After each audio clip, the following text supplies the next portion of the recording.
OnePlus 13 ఇది కాదులండి, ఇది OnePlus 12. OnePlus 13 అయితే మనకి నైట్ అయితే లాంచ్ అయింది. నేను ఒక 3 అప్పుడు లేచి చూశాను, నాకు కొంచెం నేను టైడ్ అయిపోయి నిద్రపోయాను. 70K దగ్గర లాంచ్ చేశారు. ఓకే, 70K దగ్గర OnePlus 13 లాంచ్ చేశారు. ఇప్పుడు మనకు మన దగ్గర OnePlus 12 ఉంది. నేను ఇప్పుడు పలోమని అమ్మేసి OnePlus 13కి అప్గ్రేడ్ అయ్యే ఛాన్స్ ఉందా? అసలు OnePlus 13 ఎవరు కొనాలి? OnePlus 13 ఎరగదీసి ఇంప్రూవ్మెంట్స్ ఏం చేశారు? అసలు ఆ OnePlus 12 యూజర్స్ 13 షిఫ్ట్ అవ్వచ్చా? 13 సిరీస్ గురించి బ్రీఫ్గా కొంచెం మాట్లాడతాను. సో 12 వాడుతున్నాను కాబట్టి నాకు కొంచెం ఐడియా అయితే ఉంది. సో మాట్లాడతాను. సో వీడియో లాస్ట్ వరకు చూడండి.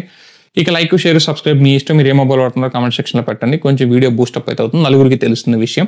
ఇక సేల్స్ అయితే త్వరలో వస్తున్నాయి కదా, టెలిగ్రామ్ ఛానల్ ఇంకా డిస్క్రిప్షన్లో ఉంది, జాయిన్ అవ్వండి మామ. హెల్ప్ అవుతుంది మీకు. ఈ 4 రోజుల్లో మంచి డీల్స్ పడ్డానికి ట్రై చేస్తాను. సో ఓకేనా, సేల్స్ అయిపోయి మీకు నచ్చుకుంటే వెళ్ళిపోవచ్చు. ఫటాఫట్ వీడియోలోకి వెళ్ళేసి సో 13 సిరీస్ గురించి నా అభిప్రాయాలు మీకు షేర్ చేస్తాను. సో డైరెక్ట్లీ జంప్ ఇంటూ 13కి వెళ్తే మాత్రం 13 సిరీస్లో మీకు సో దీంట్లో next generation processor 8 Gen Elite processor అయితే వస్తుంది.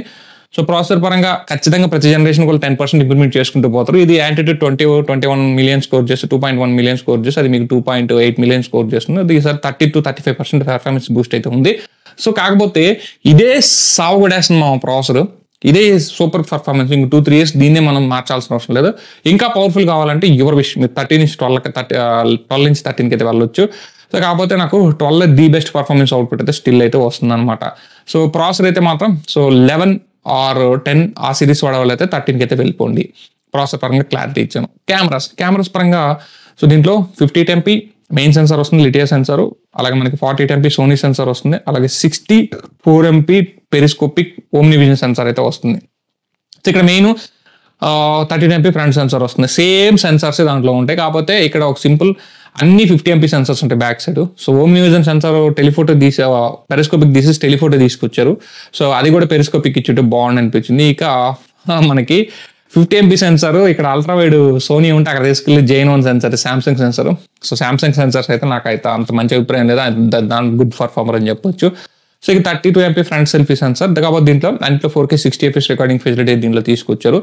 అలాగే చిన్న ఇంప్రూవ్మెంట్స్ దీనికి దానికి 10% కెమెరా ఇంప్రూవ్మెంట్స్ అయితే ఉంటాయి. కాకపోతే దీనికన్నా కూడా అది వదిలేసి దానికి వెళ్ళే అంత అయితే కాదనమాట. క్లారిటీ ఉంది కదా. సో కెమెరాస్ పరంగా నేనైతే పెద్ద ఇంట్రెస్టింగ్ ఏం లేవు, అంత ఆసక్తిగా ఏం లేదు, అంత ఏమి ఇదేం లేదు. సో మీరు కెమెరా ఫోనే కావాలంటే సో ఇంకొక 10,000 అటు ఇటు వేసుకుంటే X200 Pro వస్తుంది.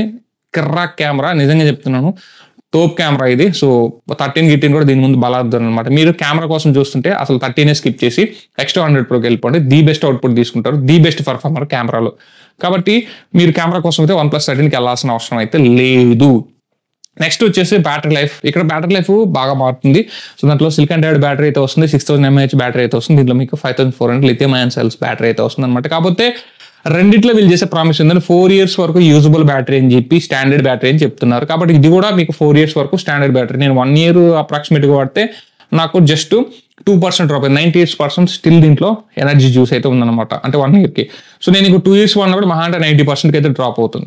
ఆ తర్వాత ఒక 1800 పెట్టి బ్యాటరీ మార్చుకోవచ్చు. దీని battery cost 1800. That is the best thing in OnePlus అని చెప్పొచ్చు. స్పేస్ కాస్ట్ చాలా తక్కువ ఉంటుంది దీంట్లో. కాబట్టి సో బ్యాటరీ పరంగా కూడా ఒక 1 hour బ్యాటరీ బ్యాకప్ ఎక్కువ వస్తుందని చెప్పేసి మళ్ళీ నేను దీన్ని ఒక 30,000కి అమ్మేసి ఇంకో 30,000 అప్పు చేసి దాన్ని కొనాల్సిన 40,000 అప్పు చేసి దాన్ని కొనాల్సిన అవసరం అయితే లేదు. So no need to move to battery backup. And wireless charging, wire charging same 100 watt and 50 watt common గానే ఉంటాయి. దానికోసం కూడా వెళ్ళాల్సిన అవసరం లేదు. సో దానికోసం ఎవరు వెళ్ళాల్సిన అవసరం లేదు. 11 వాడేవాళ్ళు, 11 సిరీస్ వాడేవాళ్ళు కూడా వెళ్ళాల్సిన అవసరం అయితే లేదనమాట. ఇంక next thing display. So premium display కావాలి, కర్వ్ డిస్ప్లే కావాలంటే దీంట్లో ఉండండి. నాకు quad curved flat display type flat display కావాలంటే దానికి వెళ్ళండి. కాకపోతే డిస్ప్లేలో కూడా మీకు LTPO పైన పెద్ద ఫరక్ అయితే ఉండదు. కానీ దాంట్లో డిస్ప్లే మేట్ A++ సర్టిఫికేట్ ఏదో చెప్తున్నారు. ఎన్ని చెప్పినా సరే అటు ఇటుగా మీకు లాస్ట్కి ఫైనల్ అవుట్పుట్ వచ్చేసి X200 Pro, OnePlus 13, OnePlus 12 అన్నిట్లో కలిపి మీకు 5% కొంచెం దీంట్లో కలర్స్ అయితే బూస్ట్ ఎక్కువ చూపిస్తుంది, దీంట్లో న్యాచురల్ చూపిస్తుంది. దాంట్లో కూడా ఇంకా సంథింగ్ 5% అయితే డిఫరెన్స్ అయితే ఉంటుంది. కాబట్టి డిస్ప్లే కూడా మీకు అప్గ్రేడ్ అయ్యేంత డిస్ప్లే కూడా అక్కడికి లేదనమాట. సో కాకపోతే ఈసారి గేమింగ్ ఆడే వాళ్ళకి ఏంటంటే ఈ కర్వ్ డిస్ప్లే కన్నా ఫ్లాట్ డిస్ప్లే టైప్ ఇచ్చారు కాబట్టి కొంచెం గేమింగ్ ఎక్స్పీరియన్స్ అయితే బెటర్ అయితే ఉంటుంది. కాకపోతే మీరు గేమింగ్ చూస్తే మీకు ఇంకా 15,000-16,000 తక్కువకి IQ 13 వస్తుంది. That is the best option అని చెప్తాను. కాబట్టి సో ఇక్కడ మీరు దానికి కూడా అప్గ్రేడ్ అవ్వాల్సిన అవసరం అయితే నాకు తెలిసి లేదు. సో ఇక ఏముంది ఇంక వీళ్ళంటే మెయిన్ వచ్చేసి ఒకవేళ మీకు IP రేటింగ్ చాలా ఇంపార్టెంట్ అనుకుంటే దీంట్లో వచ్చేసి మీకు IP64 వస్తుంది, IP65 రేటింగ్ వస్తుంది OnePlus 12లో. దాంట్లో మీకు వచ్చేసి IP69 and 68 అయితే వస్తుంది. సో ఏదైతే Vivo X200 Proలో ఉందో సేమ్ అయితే అదే దాంట్లో కూడా వస్తుంది అనమాట. ఇక్కడ కూడా నేను మీరు 70,000 పెట్టి దానికి వెళ్ళే బదులు ఇంకో 10,000 వేసుకుంటే దీంట్లో ఇంకా చాలా ది బెస్ట్ ఉందన్నమాట ఫ్యూచర్. సో దీనికి వెళ్ళిపోండి. ఎందుకంటే దీంట్లో -20 కూడా ఫ్రీజ్, అంటే సేమ్ బ్యాటరీ దాంట్లో ఉంది. అది కూడా నీకు -20 డిగ్రీస్ దగ్గర వర్క్ అయ్యే ఫ్రీజ్ అన్ఫ్రీజబుల్ బ్యాటరీ అయితే వస్తున్నాడు, సిలికాన్ డైఆక్సైడ్ బ్యాటరీస్. సో దీంట్లో అదే ఫ్యూచర్ ఉన్నాయి. కాబట్టి సో మీరు OnePlus 13కి అసలు ఎందుకు వెళ్ళాలని మీరు క్వశ్చన్ చేసుకుంటే, ఎవరైతే OnePlus యూజర్ ఎక్స్పీరియన్స్ కావాలి అనుకుంటే మాత్రం అప్పుడు మీరు OnePlus 13కి వెళ్ళాలి. ఏదన్నా ఓల్డ్ సిరీస్ నుంచి 12 సిరీస్ వాడుతున్నా, ఇట్లా నెక్స్ట్ 100 Proలు X సిరీస్ ఫోన్స్ వాడుతున్నా సరే, మీరు కెమెరాస్ కోసం, మిగతా థింగ్స్ కోసం, డిస్ప్లేస్ కోసం దీనికైతే 13 సిరీస్కి అప్గ్రేడ్ అవ్వాల్సిన అయితే లేదనమాట. లేదు ఫస్ట్ టైం OnePlus ఫోన్ కొంటున్నా, నాకు ప్రీమియం ఎక్స్పీరియన్స్ ఉండాలి, మంచి ఎక్స్పీరియన్స్ ఉండాలి అనుకుంటే మాత్రం అప్పుడు మీరు OnePlus 13కి అయితే వెళ్ళండి. అంతేకాని OnePlus 12 సిరీస్ వాడేవాళ్ళు 13 సిరీస్కి అప్గ్రేడ్ అవ్వాల్సిన అవసరం అయితే లేదా 100%. ఇది గుర్తుపెట్టుకోండి. ఇక ఆ తర్వాత 13R గురించి మాట్లాడితే, సో ఈసారి ఇది కొంచెం నాకు బెటర్ అనిపించింది 40K బడ్జెట్లో. ఎందుకంటే ఒక ఫోటో లెన్స్ ఒకటి యాడ్ చేయడం అనేది ది బెస్ట్ అనిపించింది. ఎప్పుడు కూడా బోరింగ్ మెయిన్ సెన్సార్, పనికిరాని 8MP అల్ట్రావైడ్ సెన్సర్తో కాకుండా ఒక టెలిఫోటో లెన్స్ అయితే యాడ్ చేశారు. సో కాబట్టి 2x టెలిఫోటో యాడ్ చేశారు, 50MP సెన్సర్. నాకు మంచిగా అనిపించింది. సో ఓవరాల్గా దాంట్లో మనకి 8 Gen 3 ప్రాసెసర్ అయితే వస్తుంది. సో 40K దగ్గర ఓకే, వాల్యూ ఫర్ మనీ అనిపించే ఫోన్ అయినప్పటికీ కూడా అదే ఈ రోజు ఫ్లిప్కార్ట్లో OnePlus 12 కాస్ట్ 52,000 దగ్గర సేల్ అవుతుంది, 51 సంథింగ్ దగ్గర. So 12GB 256GB. మీరు 40,000 పెట్టి దానికి కొనే బదులు ఒక 10,000లో దీంట్లో మీకు హ్యూజ్ ఇంప్రూవ్మెంట్స్ అయితే ఉంటాయన్నమాట. సో మీకు ఆల్మోస్ట్ కెమెరాస్ కావచ్చు, డిస్ప్లే కావచ్చు, అన్ని దీంట్లో నెక్స్ట్ లెవెల్ అయితే ఉంటాయి. సో కాబట్టి వద్దు నాకు 40K స్ట్రిక్ట్ నా బడ్జెట్ అనుకుంటే మాత్రం OnePlus 13R అనేది మీకు మంచి చాయిస్ అయితే అవుతుంది. అక్కడ నాకు తెలిసి మంచి చాయిస్ అంటే మంచి చాయిస్ అవుతుంది.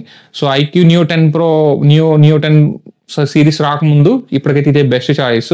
కాకపోతే వెయిట్ చేయండి, అది కూడా వస్తుంది. వెయిట్ చేయండి, అది 33,000కి లాంచ్ చేస్తుంది, అయితే ప్రామిస్ చేస్తున్నారు అనమాట. సో ఇదనమాట.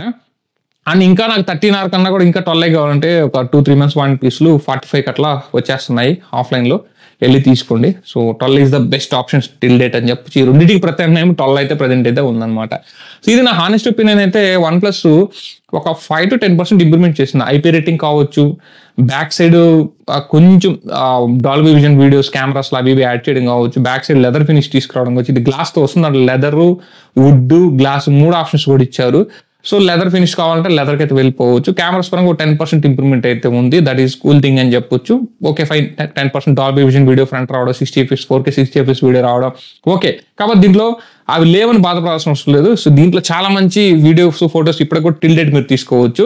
కాబట్టి ఉంది ఒక 10% ఇంప్రూవ్మెంట్ అవుతుంది. కాకపోతే హ్యూజ్గా మీరు ఉన్న ఫోన్లు అమ్మేసుకునే అంత ఇంప్రూవ్మెంట్ అయితే 13 సిరీస్లో లేదు మా. కాబట్టి అనవసరంగా డబ్బులు వేస్ట్ చేసుకోవద్దు. ఈ నా ఫైనల్ వర్డిక్ట్ అనమాట. ఇన్కేస్ ఈ వీడియో మీకు ఇన్ఫర్మేటివ్ అనిపిస్తే లైక్ చేయండి, షేర్ చేయండి, మన ఛానల్ సబ్స్క్రైబ్ చేసుకొని సపోర్ట్ అయితే ఉంది. This is your signing off. జై హింద్ గైస్.